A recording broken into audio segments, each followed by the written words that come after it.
Good day. My name is Carl Ivan P. Malasa, and we will discuss Article 4, 5, and 6. And Article 4 is about sundry provision relative to the practice of electrical engineering.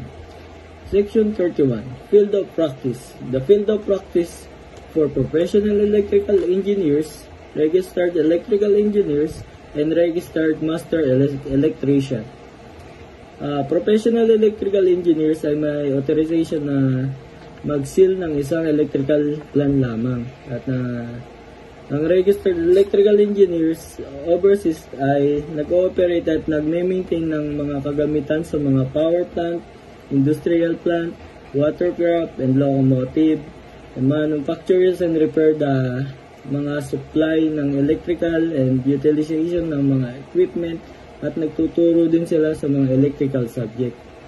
At ang registered master electrician naman ay practice nila ay involved sa mga installation, wiring, operating, maintaining, and mga repairing about sa electrical machinery sa mga residential, commercial, at industrial building.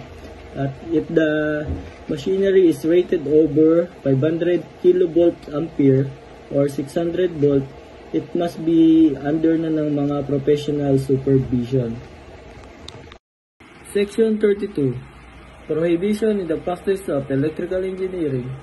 No person shall practice or offer to practice electrical engineering in the Philippines without having previously obtained a certificate of registration and professional license from the Board of Electrical Engineering, except as provided for in Section 4. Use or attempt to use as his own certificate of registration, professional license, or to seal of another, and give false or forged evidence of any kind to the board or to any member in the obtaining a certificate of registration or professional license.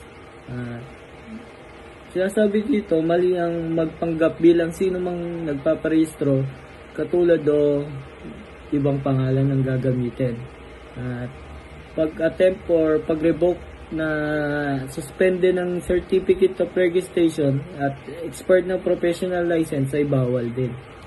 And paggamit ng mga connection, gamit yung pangalan niya or otherwise assume, use or advertise or any title of description tending to convey the information or impression that he is professional electrical engineer. Ang isang registered electrical engineer or registered master electrician without holding a valid certificate or valid ID ay bawal pumasok sa mga pagsasign ng document na involved sa mga electrical design, plano, at technical specification, and violation the other half of professional electrical engineer. Section 33, Personnel required.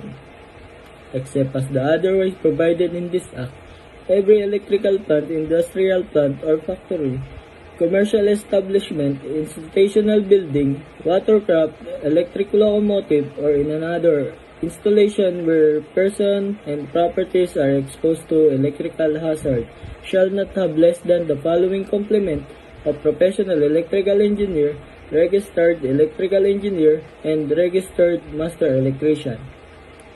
Electrical plants na with any generating capacities and voltage rating ay required lamang ng isang professional electrical engineer or registered electrical engineer, while those with capacities up to 500 kilovolts ampere and 600 volts ay required na isang registered master electrician. Industrial plants naman at factories and institutions with connection na kilovolt ampere loads ay required lamang sa isang professional electrical engineer at registered electrical engineers, while yung registered master electrician naman ay required for loads up to 600 volts. Sa electric locomotive and mga watercraft ay required lamang ng professional or registered electrical engineer for maximum capacities and voltage. And while the register master electrician naman ay kailangan capacities nila ay up to 600 volts. Section 34. Preparation of plans, supervision of installation, application of Philippine Electrical Code. The Philippine Electrical Code prohibits the unauthorized individual from preparing plans, electrical violation, or specification for electrical wiring, equipment, or system. Ang pag-install po ay dapat gawa ng isang professional engineer or professional electrical engineer na nag-construct na may permit, na secured, and according in the code, kailangan po yung trabaho nila ay ma-meet yung tax at ministerial requirement ng mga relevant sa government agency. 35. Practice not allowed for firms and corporations. The practice of electrical engineering is a professional service admission to which is based on individual and personal qualifications. Hence, no firm or corporations may be registered or licensed as such for the practice of electrical engineering. Sabi sa Section 35, ang pagsasanay ng electrical engineering ay isang professional na pagtanggap ng serbisyo kung saan ay batay sa individual at personal qualifications. Kaya walang kumpanya o mga corporation ang maaaring magparehistro o maglisensya para sa pagsasanay ng electrical engineering. Section 36. Posting of certificates.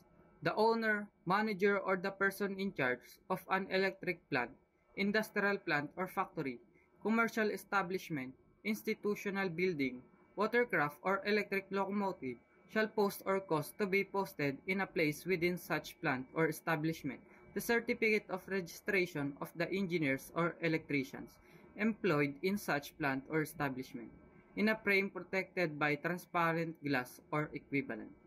Sinasabi naman dito na ang owner, manager, or ang taong nagmamahala sa isang electric plant, industrial plant, factory, commercial establishment at iba pa ay dapat mag-post ng certificate of registration sa kanilang mga establishment ng mga engineers o electricians na nagtatrabaho sa nasabing planta o establishment in a frame protected by transparent glass.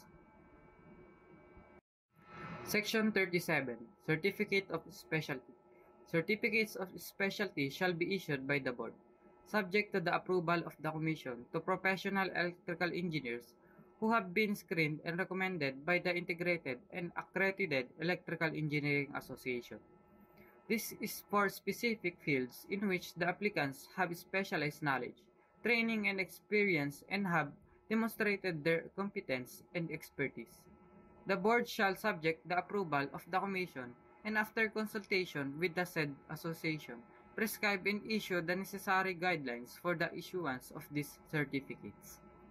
Sinasabi sa Section 37 na dapat magbigay ng mga certificate of specialty sa electrical engineer na inaprubahan ng Accredited Electrical Engineering Association. Ang mga ito ay para sa ilang applicants na may sapat na kaalaman, pagsasanay at karanasan, na ang board ay magtatatag at maglalabas ng mga kinakailangang advice para sa pagbibigay ng mga certificate. Section 38. Foreign Reciprocity. No foreign engineer shall be admitted to take a board examination, be given a certificate of registration, or be entitled to any of the rights and privilege under this Act, unless the country of which he is a subject or citizen specifically permits Filipino engineers to practice within its territorial limits on the same basis as the subjects or citizens of such country.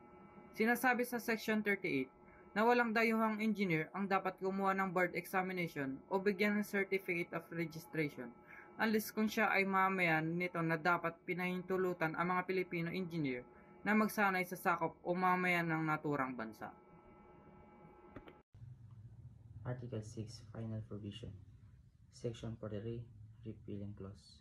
Republic Act Number 184 and existing provision of provincial, city, or municipal ordinance or regulation pertaining to examinations for electrical contractors, electrical inspector, or electricians, and all other laws, part of laws, orders, ordinance, or regulation in conflict with this act are hereby repealed or amended accordingly.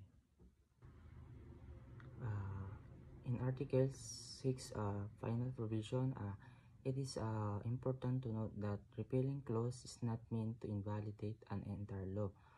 It is target specific provision or section that are rendered inconsistent or redundant due to the enactment of the law. Ano nga ba yung repealing clause?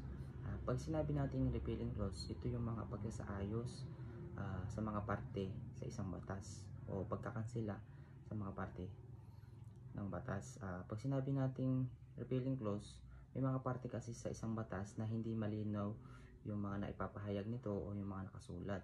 Kaya ginagamitan ito ng repealing clause upang mas mapaayos palalo yung nakasaad sa batas. Sinasabi po sa Section 43, ang mga probisyon o ordinansa o regulasyon ng mga munisipalidad ay patungkol sa mga electricians at iba pa. Kinakailangan daw po magkaroon ng examination or pagsusulit patungkol sa kanilang kaalaman patungkol sa electrical. Sinasabi din po na ang anumang nakakasalungat sa batas ay kinakailangan kanselahin o kinakailangan ayusin upang sa gayon ay mabigyang linaw ang nakasaad sa batas. Section 44, also known as severability clause. If any part of this act or the application of such provision or circumstance is declared unconstitutional, the remainder of this act of the application of such provision to others, persons, or circumstances shall not be affected by the such declaration. Section 44 or severability clause. Ano nga ba yung severability clause? Pag sinabi natin severability clause, ito yung mga sugnay na paghihiwalay sa isang batas. May mga nakasaad kasi sa batas na hindi nabibigyang linaw o nabibigyang diin. Ginagawa nila ay sinusuri nila ito mabuti at pinag-aaralan upang mabigyan linaw kung ano yung nakasaad. Papasok dito yung revision ng isang batas kung saan pagkayari nilang i-revise yung nakasaad dun sa batas, i-implement nila yung bagong law o yung bagong batas na kung saan nabigyan linaw na yung batas. Section 45, also known as effectivity clause. This act shall take after 30 days following its full publication in official gazette or newspaper of general circulation. Section 45, also known as effectivity clause. Ano nga ba yung effectivity clause? Pag sinabi natin effectivity clause, ito yung mga batas na naging epektibo na o yung mga batas na nasuri na maayos at na-implement na. Bago maging epektibo yung isang batas, kinakailangan ito ng isang proseso at dadaan ito sa masusing pagsusuri. May proseso itong dinadaanan.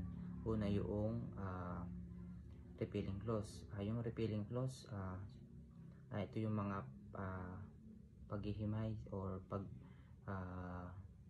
pagre-revision sa isang batas na hindi nabibigyan din o nabibigyan linaw kung ano yung nakalagay doon. Susunod dito ay yung paghihiwalay ng batas. May mga parte kasi sa batas na kinakailangan ihiwalay o alisin, kaya binibigyan nito ng revision. Ginagawa nito ng revision. Nasuri ito ng mabuti. Susunod dito ay yung pag nasuri na ito ay susunod dito yung maging effective clause na to, maging epektibo na yung batas, bibigyan na ito ng diin na kung saan malinaw na kung ano yung nakalagay sa batas. Sinasabi dito sa effectivity clause, magiging epektibo lamang ang batas after 30 days. Ngayon kapag yari na lang after 30 days, maging epektibo na ito. Maaari na itong mai-public o maibigay sa publiko kung ano yung nilalaman ng batas na binago nila.